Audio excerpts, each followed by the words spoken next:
નમસ્કાર દર્શક મિત્રો, એચડી ન્યૂઝમાં આપનું હાર્દિક સ્વાગત છે। હું છું આપની સાથે આરડી વાઘેલા। જોઈએ આજના મુખ્ય સમાચાર।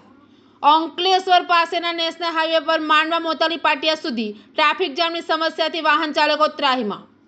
અંકલેશ્વર પાસેના નેશનલ હાઈવે નંબર 48 ઉપર સુરત તરફ જતી લેન પર માંડવાથી મોતાલી પાટિયા સુધી ટ્રાફિક જામની સમસ્યા માથાનો દુખાવો બની છે।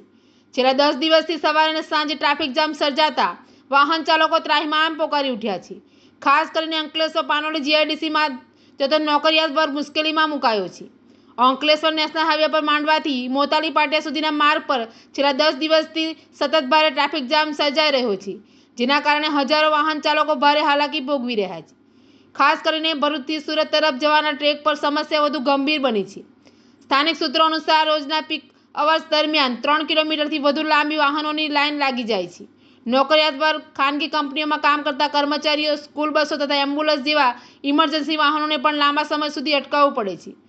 ટ્રાફિક જામના મુખ્ય કારણો અંતિમ ટ્રેક પરના નાના તેમજ મોટા વાહનોનો બેફામ પ્રવેશ, બાઇક ચાલકો માટે અલગ લેનની અછત અને રોડની સાઇડ પર લાંબા સમય માટે વાહન પાર્ક થવાનું મહત્વપૂર્ણ કારણ ગણવામાં આવી રહ્યું છે।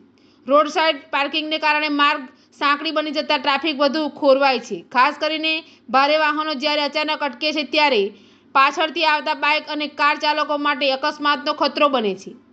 સ્થાનિક રહેવાસીઓ અને નિયમિત વાહન ચાલકોનું કહેવું છે કે આ સમસ્યા હવે રોજબરોજની બની ગઈ છે। છતાં ટ્રાફિક પોલીસ અથવા હાઈવે પ્રશાસન દ્વારા કાયમી ઉકેલ માટે પૂરતી કાર્યવાહી થતી નથી। કેટલીક જગ્યાએ ટ્રાફિક નિયંત્રણના સાધનો, સંકેતો તથા પોલીસ કર્મચારીઓની અછત પણ જોવા મળે છે।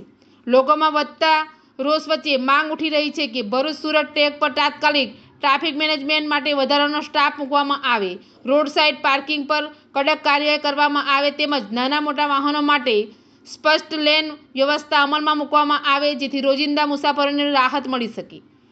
એચડી ન્યૂઝ સાથે રિપોર્ટ જયેશ પ્રજાપતિ, અંકલેશ્વર।